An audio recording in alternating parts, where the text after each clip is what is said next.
തക്കാളി ഒരു ഫ്രൂട്ട് ആണോ അതോ വെജിറ്റബിൾ ആണോ? സാധാരണ രീതിയിൽ നമ്മൾ പഴം എന്ന് പറയുമ്പോൾ ചക്ക, മാങ്ങ, ആപ്പിൾ, ഓറഞ്ച്, പൈനാപ്പിൾ ഇങ്ങനെയുള്ളവയാണ്. എന്നാൽ അതുപോലെയുള്ള ഒരു പഴമാണോ തക്കാളി? ഇപ്പോൾ ചില ആളുകൾ കരുതുന്നുണ്ടാവും പഴവും വെജിറ്റബിൾ അല്ലേ എന്ന് വിചാരിക്കുന്നുണ്ടാവും. എന്നാൽ അങ്ങനെയല്ല. ഒരു ചെടി അല്ലെങ്കിൽ മരത്തിൽ പഴമൊഴിച്ച് ബാക്കിയുള്ളതാണ് വെജിറ്റബിൾ. ഒരു പ്ലാന്റിന്റെ വേര്, തടി, ഇല, ഫ്ലവർ ഇതെല്ലാം വെജിറ്റബിൾസ് ആണ്. എന്നാൽ ഫ്രൂട്ടിനെ വെജിറ്റബിൾ ആയിട്ട് കൂട്ടില്ല. രണ്ടും വേറെ വേറെ തന്നെയാണ്. അപ്പോൾ തക്കാളി ഒരു ഫ്രൂട്ട് ആണോ അതോ വെജിറ്റബിൾ ആണോ?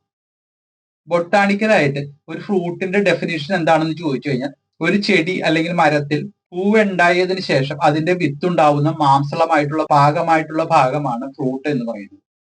അങ്ങനെ നോക്കുമ്പോൾ തക്കാളി ഒരു ഫ്രൂട്ടാണ്. കാരണം തക്കാളി ഉണ്ടാവുന്നത് ഒരു ഫ്ലവറിൽ നിന്നാണ്. അതിനകത്താണെങ്കിൽ അതിന്റെ വിത്തുകളുമുണ്ട്. അപ്പോൾ മത്തങ്ങ ഒരു ഫ്രൂട്ടാണോ? മത്തങ്ങയും ഒരു ഫ്രൂട്ടാണ്. കാരണം അതുണ്ടാവുന്നത് പൂവിൽ നിന്നാണ്. അതിനകത്താണെങ്കിൽ വിത്തുകളുമുണ്ട്.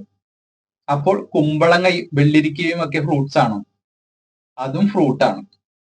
കാരണം അവയുണ്ടാവുന്നത് പൂവിൽ നിന്നാണ്. അതിനകത്താണെന്നുണ്ടെങ്കിൽ വിത്തുകളുമുണ്ട്. പാവയ്ക്കയും ഫ്രൂട്ടാണ്. ആകെ കൺഫ്യൂഷൻ ആയി അല്ലേ? പക്ഷെ ശാസ്ത്രീയമായിട്ട് അല്ലെങ്കിൽ ബൊട്ടാണിക്കലായിട്ട് നോക്കിക്കഴിയുമ്പോൾ തക്കാളിയും മത്തങ്ങയും കുമ്പളങ്ങയും വെള്ളിരിക്കയും എല്ലാം ഫ്രൂട്ട്സ് ആണ്. പക്ഷെ അവ ഉപയോഗിക്കുന്നത് നമ്മൾ പച്ചക്കറി ആയിട്ടാണ് എന്ന് മാത്രം. Thanks for watching. ശാസ്ത്രലോകത്തിന് വേണ്ടി ബൈജിരാജ്.